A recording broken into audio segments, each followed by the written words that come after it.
अस्सलामुअलैकुम dear students. उम्मीद करता हूँ कि आप बिल्कुल ठीक ठाक होंगे। स्टूडेंट्स, आज हमारा टॉपिक है energy stored in an inductor. कि एनर्जी जो है वो स्टोर होती है किसी इंडक्टर के अंदर। वो किस तरह स्टोर होती है और हमने उसका मैथमेटिकली फार्मूला ड्राइव करना है। और हमने ये पढ़ना है सबसे पहले कि इंडक्टर किसे कहते हैं। एन इंडक्टर जो है ये किसको कहा जाता है। हमारे पास कोई भी कॉइल जो होती है या सोलेनॉइड जो होती है उसको हम इंडक्टर बोलते हैं। या फिर हम इसकी डेफिनेशन कुछ इस तरह भी करते हैं कि हमारे पास a tightly wounded cylindrical coil of a wire is called inductor. एक टाइटली वाउंड की हुई वायर है जो कि सिलेंड्रिकल कॉइल की तरह होती है, उसको हम कहते हैं इंडक्टर। जिसकी कुछ इस तरह से एग्जांपल देता हूँ कि ये एक सिलेंडर है, ये कोर है हमारे पास मेटालिक। तो इसके ऊपर एक स्प्रिंग नुमा हमने वायर को रोटेट किया है, वाउंड किया है, टाइटली वाउंड किया है। तो हम इसको कहेंगे कि ये एक इंडक्टर है। तो इसकी डेफिनेशन अगर कोई पूछता है तो आप इस तरह लिखेंगे, a tightly wound cylindrical coil of a wire is called inductor.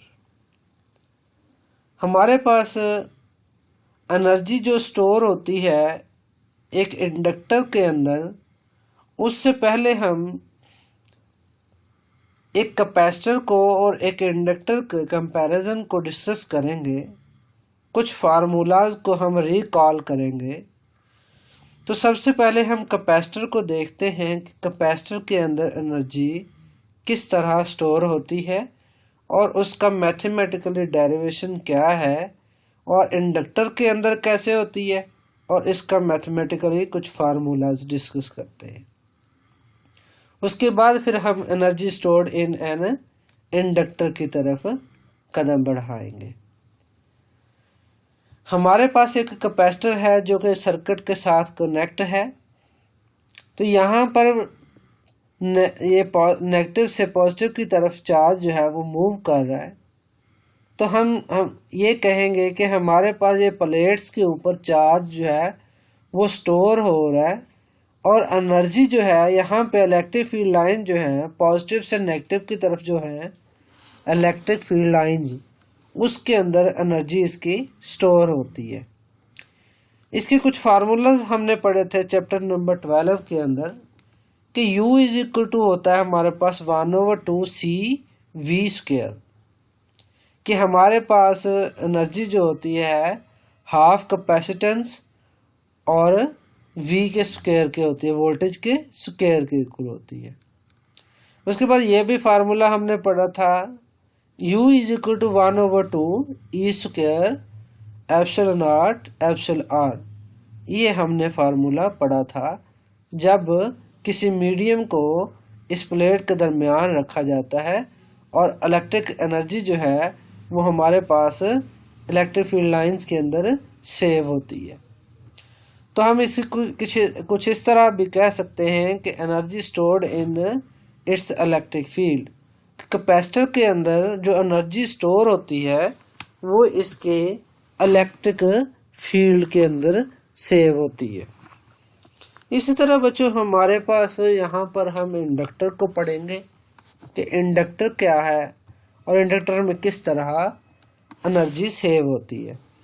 यहाँ पे देखें हमारे पास ये एक इंडक्टर है, ये कोर है, ठीक है, और ये कोर का क्रॉस सेक्शन एरिया है और ये लेंथ है, और यहाँ से हमने उसको वोल्टेज प्रोवाइड करने हैं, और ये number of turns of the coil हैं जो कि इंडक्टर के हमने कोर के इर्द गिर्द रोटेट किया हुआ, वाउंड किया हुआ है।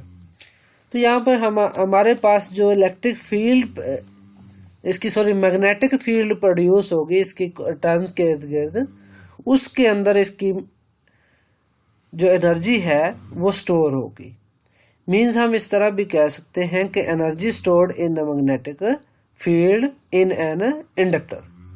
हमने फार्मूला पढ़ा था कि हमारे पास N phi total number of turns का जो फ्लक्स है वो लेंथ ऑफ द करंट के इक्वल होता है। मीन्स कि हमारे पास इस इंडक्टर की लेंथ को मल्टीप्लाई करें टोटल चार्ज पे, टोटल करंट पे, तो हम क्या कहेंगे कि हमारे पास जो एल आई का मल्टीप्लीकेशन आंसर आएगा उसके इक्वल होगा total number of lines, total number of turns flux का। उसके बाद हमने पढ़ा था कि ईएमएफ ऑफ एन इंडक्टर जो है वो हमारे पास इक्वल होती है L into del I over del T के। उसके बाद हमने ये भी पढ़ा है कि फाई इज इक्वल टू होता है मैग्नेटिक फ्लक्स जो होता है ना बी ए के इक्वल होता है, यानी कि magnetic field lines of cross section area. उसके बाद हमने एम्पेयर्स लॉ से पढ़ा था कि मैग्नेटिक फील्ड जो होती है वो इक्वल होती है म्यू नॉट एन आई के।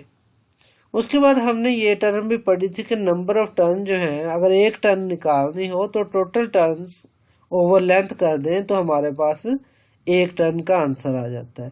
अगर हमने टोटल टर्न्स निकालनी हो कि कितने इंडक्टर की टोटल नंबर ऑफ टर्न्स हैं तो N capital is equal to N L आ जाएगा।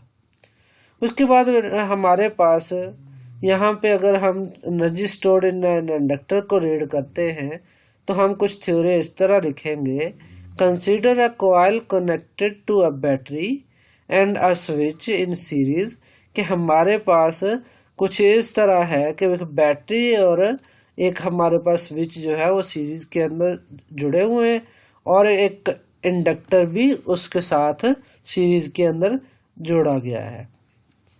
और हम क्या करेंगे, when the switch is turned on, यानी कि हम स्विच को ऑन कर देंगे तो करंट क्या होना शुरू हो जाएगा, मूव करना शुरू कर देगा। तो हम कहेंगे current through the coil rises from 0 to its maximum value I. पहले 0 था जब करंट हमने बंद किया हुआ था, जब हमने सर्किट को क्लोज कर दिया यानी करंट हमने चलाना शुरू कर दिया तो वो 0 से क्या होता गया, बढ़ता गया, आई वैल्यू तक चला गया, आई मीन मैक्सिमम वैल्यू, ठीक है। As a result an EMF is induced. अब जब ये फर्स्ट टर्न से गुजरेगा तो वो क्या करेगा, यहाँ पे फ्लक्स पैदा करेगा और वो फ्लक्स जो लाइंस हैं दूसरी टर्न में से गुजरेंगी तो वहां पे एक करंट इंड्यूस्ड होगा जो मुखालफत सिमत में होगा टू द करंट। तो हम कहेंगे which is opposite to that of battery. तो हम कुछ इस तरह इसका वर्क डन अगर हम लिखना चाहें तो इस तरह लिख सकते हैं कि work done by a battery in moving charge Q is W is equal to Q V. उसके बाद अगर हम चेंज इन वर्क डन लिखें तो हम कुछ इस तरह लिखेंगे, work done by a battery in moving charge del Q against the induced EMF is del W is equal to del Q epsilon L, where L is magnitude of the induced EMF। तो हमारे पास epsilon L जो है वो EMF का magnitude है। तो हमने पढ़ा था ये भी पिछले में जहाँ पे हमने इंडक्टर को डिस्कस किया, एप्सिलॉन L जो है वो इक्वल होता है L del I over del T के। तो हम ये वैल्यू यहाँ पे इक्वेशन नंबर 1 के अंदर पुट करेंगे तो हमारे पास कुछ इस तरह आ जाएगी, del W is equal to del Q, ये वैसे का वैसे आ गया और इसकी जगह पे हमारे पास L del I over del T आ गया। अब अगर हम डेल Q और डेल T को एक साइड पे लिख लें और L डेल I को एक साइड पे लिख लें तो हर्ज कोई नहीं। तो हमने क्या किया, del Q over del T को अलग लिख लिया और L डेल I को हमने अलग लिख लिया। तो जब हमने इस तरह किया तो अब हमारे पास हम कहेंगे कि हमारे पास जो है एवरेज करंट बन गया del Q over del T और डेल I जो है हमारे पास चेंज इन करंट कहलाता है। तो जब हम एवरेज करंट अगर फाइंड करना चाहें तो पहले करंट क्या था, 0 था, ठीक है, यहाँ पे हमने 0 लिखा। फिर हमारे पास इंक्रीज होकर कहाँ तक गया, आई तक, तो मैक्सिमम वैल्यू आई है, आई लिख दी और हमने इसको 2 पे डिवाइड कर दिया तो हमारे पास आ गया 1/2 आई। और इसी तरह चेंज इन करंट जो है हमारे पास डेल आई जो है फाइनल माइनस इनिशियल होता है। फाइनल हमारे पास आई है और इनिशियल हमारे पास 0 था करंट, तो हमने क्या किया, आई माइनस 0 पुट किया तो हमारे पास आई इसका आंसर आ गया। Putting these values in equation number 2, हमने इस इक्वेशन के अंदर इन दोनों की वैल्यूज पुट करनी, del Q over del T की और ये डेल आई की। हमारे पास पुट की तो del W is equal to 1/2 I L I आ गया, आई और आई स्क्वायर हो जाएगा ये मल्टीप्लाई होके, तो हमारे पास आ जाएगा 1/2 एल आई स्क्वायर। तो हम यहाँ से देख रहे हैं कि हमारे पास ये नहीं पता चल रहा कि इंडक्टर के अंदर सेव होना है या करंट के अंदर एनर्जी सेव होनी है। ठीक है, तो हम क्या करेंगे, यहाँ से हमें जब पता नहीं चलेगा, कंफर्म नहीं होगा कि वेयर द एनर्जी स्टोर, तो हम क्या करेंगे, इस डब्ल्यू वर्क को जो कि हमारे पास चेंज इन वर्क है, इस मीन की एनर्जी है, एनर्जी की वजह से वर्क होता है, तो हम इसको यू से रिप्लेस कर देंगे। जब हम इसको यू से रिप्लेस करेंगे तो हमारे पास कुछ इस तरह ये फार्मूला बन जाएगा, u is equal to 1/2 L I square.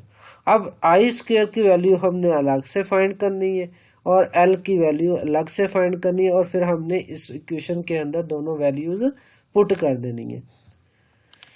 अब देखिए हमारे पास हमने फार्मूला पढ़ा था N phi is equal to L आई।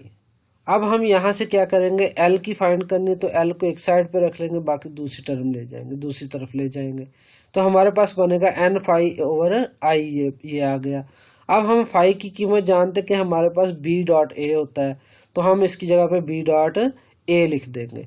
उसके बाद हमें पता है कि बी जो है फ्रॉम एम्पेयर्स लॉ हमने पढ़ा है अभी थोड़ी देर पहले कि बी इज इक्वल टू होता है म्यू नॉट एन आई के इक्वल, तो हम ये लिख देंगे इसकी, इस बी की जगह पे इसकी वैल्यू यहाँ पे पुट कर दी।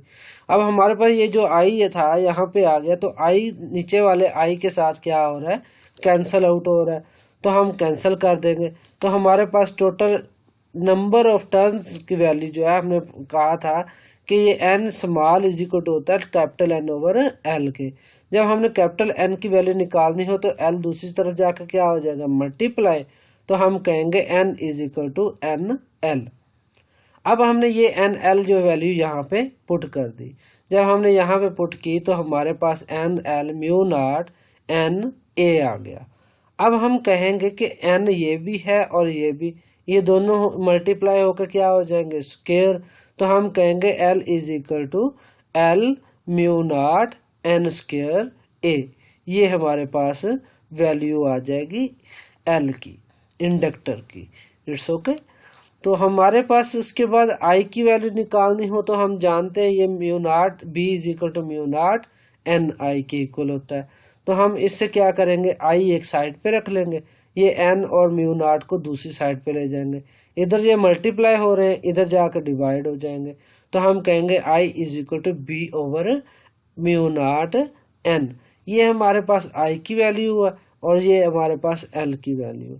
हमने दोनों वैल्यूज यहाँ पे पुट कर देनी है, तो हमारे पास कुछ इस तरह इक्वेशन बन जाएगी कि एल की जगह पे आ जाएगा L mu naught N square A और हमारे पास आई की जगह पे आ जाएगा B over mu naught N, और हमारे पास यहाँ पे आई का स्क्वायर है तो हमने इसका होल का स्क्वायर ले लेना है, तो हमारे पास 1/2 N L mu naught N square A, और यहाँ पे इसका जब ले लेंगे इसका स्क्वायर तो हमारे पास B square mu naught square N square, ये सारी टर्म का स्क्वायर आ जाएगा।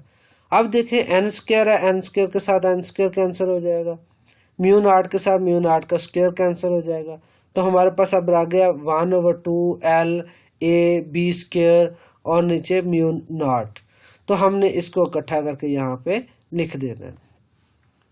देखें U इज इक्वल टू यानी energy is equal to 1/2 B square over mu naught A L, यहाँ पे वॉल्यूम भी आ रहा है। अब यहाँ से फर्क ये नहीं पता चल रहा है कि एनर्जी जो है वो मैग्नेटिक फील्ड लाइन के अंदर सेव हो रही है या वॉल्यूम के अंदर सेव हो रही है, तो हमने क्या किया, इसको ए एल के साथ डिवाइड किया इधर भी और ए एल के साथ इधर भी, नहीं divided by A L in both side. तो हमारे पास आ जाएगा U/AL is equal to 1/2 B² mu naught AL/AL, ये दोनों साइडों पे डिवाइड कर दिया AL के साथ। अब क्या होगा, एनर्जी पर यूनिट वॉल्यूम हमारे पास UM के इक्वल होती है, वो हमने यहाँ पे रिप्लेस कर दिया। 1/2 B² म्यू नॉट AL से कैंसिल हो जाएगा, खत्म हो जाएगा, तो हमारे पास UM इज इक्वल टू आ जाएगी 1/2 B² म्यू नॉट। ये हमारे पास है एनर्जी ड्यू टू एनर्जी क्या दिया हमारे पास, ये है energy of the inductor which stored in magnetic field lines of the inductor which produced by flowing the current I। तो हमने क्या किया, अब हम जरा इस सर्किट डायग्राम से देखते हैं। जब हमने क्लोज किया स्विच को तो यहाँ से एक करंट फ्लो करना शुरू किया और उसकी मैग्नेटिक फील्ड लाइन है, वो मैग्नेटिक फील्ड लाइन की वजह से यहाँ पर मैग्नेटिक फील्ड लाइंस की वजह से यहाँ पे क्या करेगा, फ्लक्स चेंज करेगा, तो हमारे पास क्या प्रोड्यूस होगा, EMF। तो इसी तरह EMF जो है वहां पर मैग्नेटिक फील्ड लाइंस के अंदर वहां पे एनर्जी सेव होगी, जो एक दूसरे टर्न्स के अंदर करंट प्रोड्यूस करने में, EMF प्रोड्यूस करने में हेल्प करती है। तो हम कहेंगे कि हमारे पास जो एनर्जी है वो मैग्नेटिक फील्ड लाइंस के अंदर सेव होती है। तो बच्चों, उम्मीद करता हूं कि आपको समझ आई होगी, और अगर आपको कोई डिफ़िकल्टी हो तो आप कमेंट के अंदर क्वेश्चन कर सकते हैं। हम इंशाल्लाह आपको मिनिमम टू मिनिमम टाइम के अंदर आपको जवाब प्रोवाइड करेंगे इंशाल्लाह। अस्सलाम वालेकुम, फ़ी अमानिल्लाह।